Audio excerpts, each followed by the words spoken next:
from downtown Decatur, it's the Faber Files. Hello, I'm your host, Bill Faber. Because democracy demands debate, we present this program of public interest. The only TV program on commercial television that debates and shows the interests and issues of the real people of Decatur. Tonight's special guest is Dr. David Gill, who is a candidate for the United States Congress, running for the new district, which includes our community of Decatur. Welcome, Dr. Gill. Thank you, Bill. It's a pleasure to be here. Great to have you, Doctor. Thanks. So you're a physician. Yes. Running for a political position. Yes. You're a physician in Bloomington? Right, where I live. An emergency room physician. Yes, I'm board certified and trained in family practice and shifted over about 15 years ago to working in the emergency room full time. So I kind of have broad knowledge of medicine. Well, the United States Congress is an important and a big position. Why would a doctor be interested in running for a political position in Washington? Well, you know, the same passion that drove me when I was 6 years old to decide to be a doctor, the same passion for wanting to help my fellow man and woman, is the same passion that drives me to want to go to Washington, D.C. I initially got interested in it because of the things that I would see within my job. People unable to get the health care that they need. America is like no other country in the world, no other developed nation in the world in terms of not looking out for the health care interests of its citizens. And many years ago, 20 years ago, I joined a group called Physicians for a National Health Program.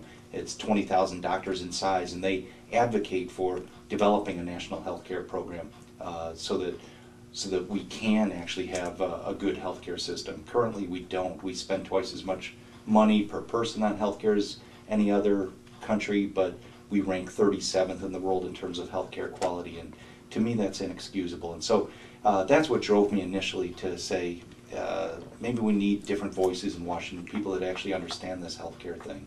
So when you advocate national health care plan, what you're really talking about, Doctor, is Medicare for all. Yes, yeah, I call it improved Medicare for all. Medicare is a good system. Medicare is a very good system. Is it an A+? No, I give it a solid B. It's far, far better than the private health insurance that we have today. Medicare runs at an overhead of 1.5%, 2.5%, maybe 3%, depending on who's playing with the numbers. Private health insurance, 25, 30 to 40% overhead, largely because private health insurance exists for profit.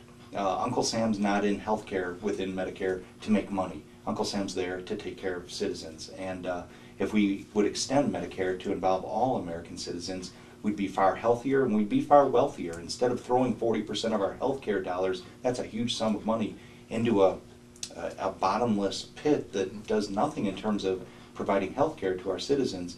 If we actually injected that money into the economy, if we took care of people and allowed that money to bloom and blossom, it would be an economic stimulus for the country. Well, I don't understand, Doctor, because we hear many of our Republican friends say that America already has the best health care in the world. And then you've just said that the statistics show that we're 37th in the world in ranking in terms of the health care for our people. How do you square those? You know, there's a lot of politicians that wrap themselves in the flag and get out there and go, we're #1 at this or that. Or, you know, for years they talked about our education system being the best, and it's nowhere near the best, sadly. That's something else that needs tremendous improvement. But when it comes to healthcare, yeah, I've listened to my longtime opponent, Tim Johnson. I've listened to him say we have the best healthcare system in the world. Why would we break it? And facts are facts. We don't have anywhere near the best healthcare system in the world. We have someone dying every 12 minutes just because they don't have health insurance. I see that. And it's not just the dying, it's the morbidity, and we all pay for it. There's not a shift that goes by that I don't have a patient like I had a couple days ago. A gentleman, 52 years old, lost his job, laid off 3 months ago. He's insulin-dependent diabetic. He came in a diabetic coma, almost dead. And we resuscitated him, got him good enough to get him up to ICU, where he will now chew up tens of thousands of dollars in healthcare costs. And his brother told me, I said, what happened? And he told me about the job layoff and the fact that the man had no insulin for the last 3 weeks. And now, together as a society, we're going to pay tens of thousands of dollars for his ICU bill. And we all do that in ways that are hidden from people sometimes. But the only way the hospital keeps its doors open is you wonder why there's that $12 Band-Aid or that $7 aspirin tablet. That's to make sure that the costs incurred by that diabetic gentleman are covered. Hospital's not going to let itself go underwater. And so we all pay. And I say, why don't we pay $8 a month up front to buy the man some insulin instead of $60,000 for a lengthy ICU stay? The data is quite clear. We rank between Slovakia and Puerto Rico. They're 36th and 38th. We're 37th in terms of healthcare quality. And I think that if you're an American citizen, you have a sense that we don't have the best healthcare system in the world. All day long I see people, and they're not just poor people. I see wealthy people who can't get into their doctor. They'll come into the emergency room. I've had a fever of 102 for 3 days. I'm coughing up brown stuff, and my doctor doesn't have room for me. He can't get me in because you have a bad healthcare system. It's driven by dollars that get eaten up by health insurance companies, and it's very, very inefficient. And we can do better. We can devise our own American national healthcare plan that would do far, far better than what we have today. We're destroying families with our healthcare system. 62% of the bankruptcies in this country are related to healthcare costs. And the amazing thing is, for your viewers out there that have health insurance, half of those bankruptcies, those people started with health insurance. So there's a whole lot of people who think they're okay, but they're not. There's a lot of underinsured people. So folks have medical health insurance and still go bankrupt. Yeah. How's that, doctor? The money runs out. You get sick, and eventually there's an upper limit, and the health insurance company says, we're done paying. My first wife passed away a few years ago, and there was a helicopter trip she had to take when she was in critical condition from Bloomington down to Barnes in St. Louis, and the insurance company gave me all kinds of grief over that very large helicopter bill. Yes. And it was something that she needed at the time. Right. And they employ lots and lots of people to stand in the way of you getting health care. Yeah. They have a team of people that they're paying to deny you health care. Sure. And so, I think I'm a capitalist, and I think that insurance is a fine thing, but when it comes to health insurance and health care, that's a special area that demands more compassion than what we see from bean counters within the health insurance industry. My father has a bunch of Canadian friends who are businessmen, and they tell the story of, well, for example, in America, when mama comes home with the baby, a few weeks later, the mail is filled with bills from the doctor, from this, that, and the other. But my father's Canadian friend says when their daughter came home from the hospital in Toronto, they get congratulations and no bill. Right. Yeah, that's how it is in Canada. I've traveled in Canada extensively, and you hear the opposition present some little anecdotes, little stories, but the broad, overwhelming mass of Canadians love their healthcare system. There's polls that say 88% of them would kill you if you tried to take away their healthcare system. Sure. And I've run into people on the campaign trail who maintain dual citizenship. I remember a librarian down in Cumberland County who, she said, we're from Canada, we've been down here 30 years, but we keep our Canadian citizenship because one day we're going to get sick, we're going to get older and sicker, and we're going back to Canada at that point. And that's a shame. That's a shame that people have it so much better in France and Canada and Brazil and all parts of the world than we do. We can do so much better. It would seem to me, doctor, that there's a disconnect between what the regular working people want, which is good, improved health care and access to it, and what you hear on the radio and TV and the newspapers all day, every day. The way it's framed is completely opposite of what the real people want. Well, I think you're sort of touching at a more broad problem within our politics and our government, and that's who's paying for these people to be there in Washington and to put forth a certain message. The insurance companies put all kinds of money into politicians' pockets. I say all the time that career politicians that are funded by corporate America, that get their money from insurance companies and oil companies, drug companies, big Wall Street banks, they're killing us, and they're destroying our democracy. I'm a firm believer that we need publicly financed campaigns. I believe we need term limits for our congresspeople. It would cost you a few good people in Washington, D.C. every few years, but on balance, I think that we would be far better off if we simply had citizen legislators going to perform a Yes. service for a brief period of time to serve their fellow man and woman, and then go home. It's the way George Washington and Thomas Jefferson Sure. envisioned it, and this whole concept of career politician who's feeding at the trough of Ameren and Aetna and Allstate is it's destroying us. You know, Barack Obama's campaign team plans on raising $1 billion. You know, it's amazing to me, doctors, that $1 billion is going to be raised from the public.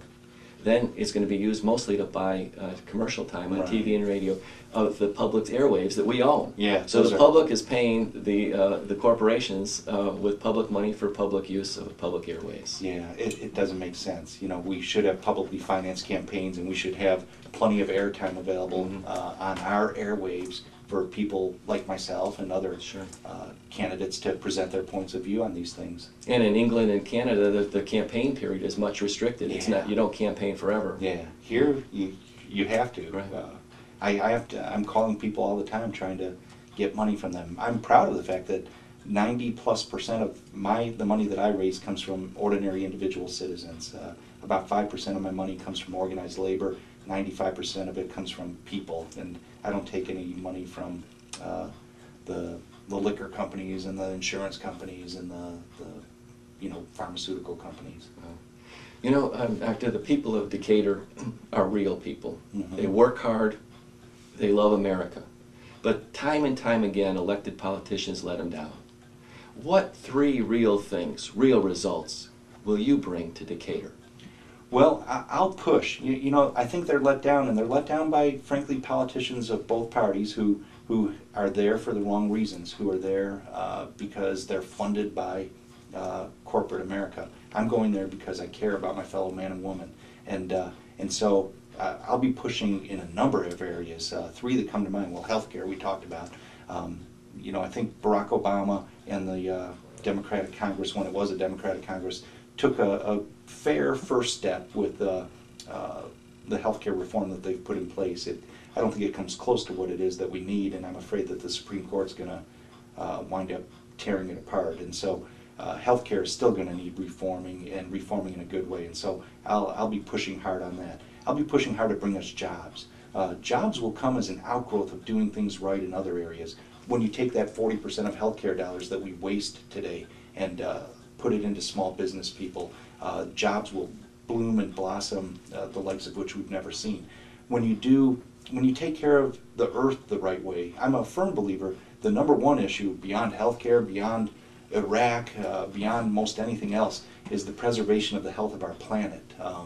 We are sorely lacking in scientific minds up on Capitol Hill, and the science is very clear with respect to global climate change. And we've approached the midnight hour. We might be past the midnight hour in terms of being able to maintain clean air and clean water for our grandchildren and their children to come. And anyhow, we need to push back hard and invest ourselves fully in the green energy, 21st century jobs, I used to say of tomorrow, but of today, right now. And instead we have career politicians taking money from oil companies and funneling our tax dollars into fossil fuel.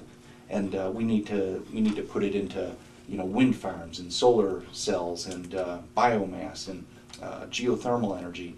And there's tremendous jobs to be had. There's how many millions of roofs are there in this country that we would save energy if we painted them all white?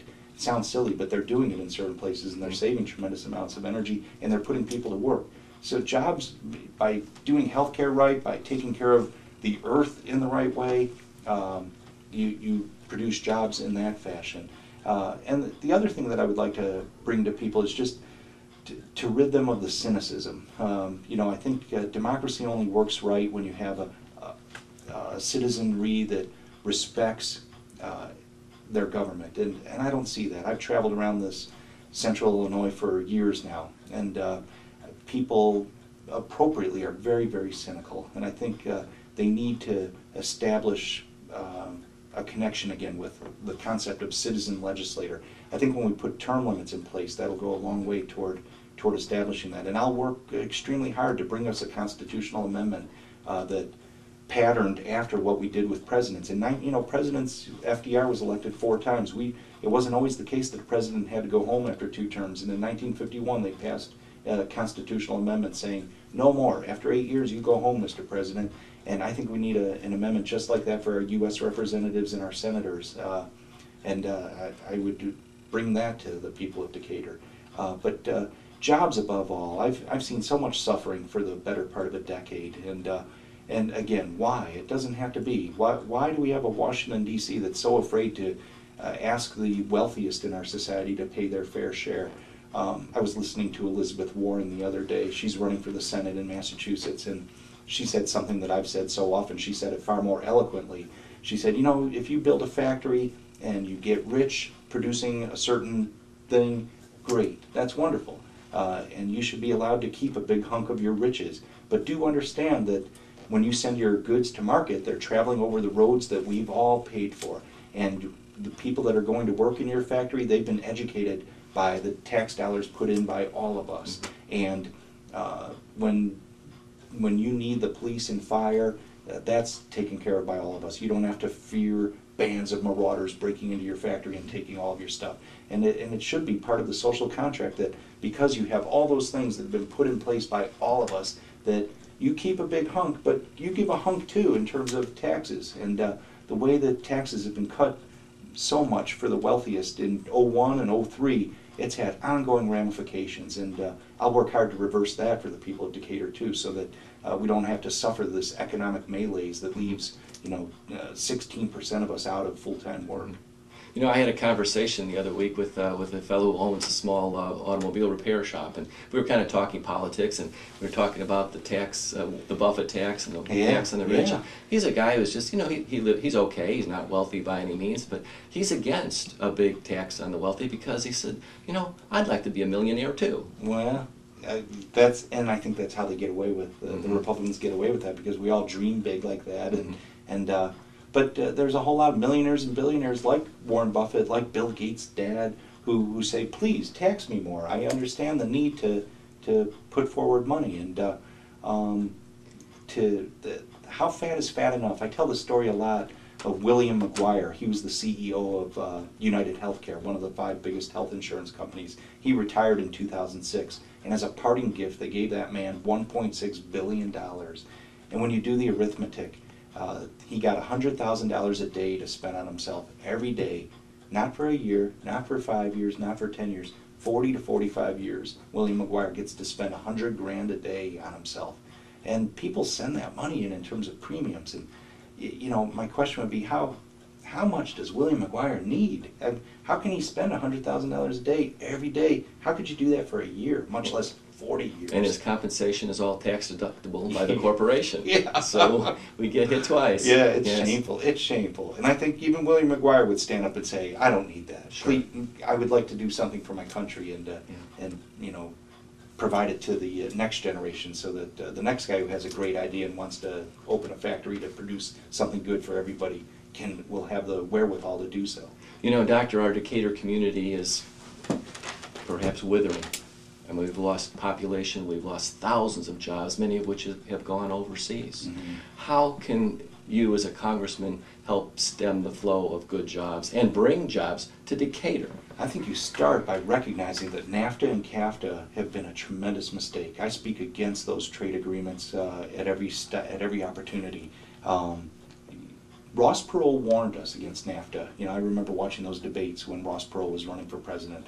And he said, you sign that NAFTA, and the next sound you hear will be the giant sucking sound of jobs being taken out of this country. And he was exactly right. And as a congressperson in Washington, I would stand up and say, it's time to renegotiate our position within NAFTA and CAFTA and the numerous trade agreements patterned after that. There's no more manufacturing here. And it doesn't have to be. It was NAFTA and CAFTA are done as favors to the companies that fund the people sitting in Washington, D.C. in Congress. And I don't have to give anybody any favors. My funding comes from ordinary citizens, the people who walk around Decatur, who live in Decatur, and who live in Champaign, Bloomington, Springfield, Edwardsville, and those are the people who I'm obliged to care for. And yet the Obama administration seeks to expand the free trade agreements with South Korea and others. How do we reconcile that with a Democratic president who's supposed to be for working people and jobs? Well, I like President Obama, but do I agree with him on each and every issue? No. And I think President Obama is hamstrung too. I think there's certain positions he takes, whether it be trade, whether it be healthcare, where he sees how limited he is with what he has to work with there in the U.S. House of Representatives and the Senate, for that matter, with that filibuster. And so now, I would be one of 435 members of Congress, but I'd be saying, no, Mr. President, let's make sure that we have appropriate labor protections and environmental protections in any future trade agreements. Can I give you a story that's a complete obscenity to America? And that is the rebuilding of the World Trade Center, the memorial. Yeah. The glass that is being installed in that facility is manufactured in China. Much of the steel that's coming for the erection of the superstructure is coming from Germany. How in America can we countenance that type of purchasing for a building of a memorial to our beloved wounded and martyrs? It's shameful. That's just shameful. And someone was telling me the new bridge that's going up in San Francisco, Oakland, New Bay Bridge, that the steel from that is coming from China as well. And we shouldn't sit still. We should demand that we only have representatives in Washington, D.C. who stand up against trade agreements that leave us without a manufacturing base. And this goes beyond party politics. I say it all the time. Look at the money. It's so easy in this day and age. You can get online, just type in fec.gov, and within a minute or two you can be seeing where their money comes from. And there's Democrats that are as bad as Republicans when it comes to going there and standing up for insurance companies and oil companies and the companies that want to farm out our jobs overseas. And I say, look at the candidates, look at which candidate is funded by ordinary citizens here in America, and go with that candidate, regardless of the letter after his name. Doctor, if you wanted to give advice to some of our viewers who wanted to get involved in politics, how would you say they could enter involvement in politics as a citizen or as a campaign helper or whatever? How can they get involved? Well, we would love to have them ourselves. I run relatively underfunded congressional campaigns. We've raised $150,000 to $250,000 with my congressional campaigns, and it sounds like a lot, but according to the experts, that's small potatoes. And so we make do with volunteer power. Every election I take 5, 10, 12 points away from my Republican opponent. I've run in a heavily Republican area in the past. Now I'm running in a balanced 50-50 area. And the way we took those points away was through volunteer help. We have grassroots, we're very grassrootsy within Gill for Congress, and we bring in anybody and everybody. And if you'd like to be a part of it, you don't need any special skills. We've got people that'll teach you how to do the things that need doing, whether it's addressing envelopes or anything as simple as that. And we have a website, it's Gill.mpg, and there's a button to click for volunteer, and we'd love to have you. And whether it's David Gill or some other campaign, I would encourage everybody. There's far too many people that are not involved in politics, and it's part of a democracy that we should be very connected to it. And so, sign up with some other campaign, join your local party apparatus, become a precinct committee person, or simply go to meetings, because I think we're losing our democracy. I think we need a strong media, and we need a strong education system, and I think we're failing in both of those areas, sadly. I'm thrilled that you have this TV show. We should have media like this all the time in many venues, and democracy doesn't function at the end of the day if you don't educate your people and if you don't have appropriate media. And so people need to get involved. Doing shows like this would be another way. So, for example, if you wanted to have a conversation on WAND here in Decatur, they probably wouldn't give you the opportunity. It's tricky. Yeah. We try to generate media. We send out press releases. We sent out a press release this week demanding that my opponents also turn down corporate PAC money, lobbyist money, and it's few and far between the places where I saw our press release even covered in newspaper or radio or TV. Sure. So it's amazing to me how important our democracy is, and to hear your voice and your opponent's voice so that we know how our nation's going to be governed. And yet they won't air that material. they'll have a commercial about buying a Ford truck Uh-huh. or buy Viagra or something like that. Right. Well, it's all about money. So Yeah. at the end of the day, money drives all kinds of stuff, but money doesn't drive the human relationships that make up governance and politics. And we just have to keep pushing back, I guess, against those forces that try to keep the truth from people, that try to let, the whole concept that people might think we have the best healthcare system in the world in spite of all the evidence in their own lives. That's the type of thing you have to fight back against. Dr. David Gill, thank you for appearing on our show, and best of luck to you. Thank you. I appreciate the opportunity, Bill. Thanks.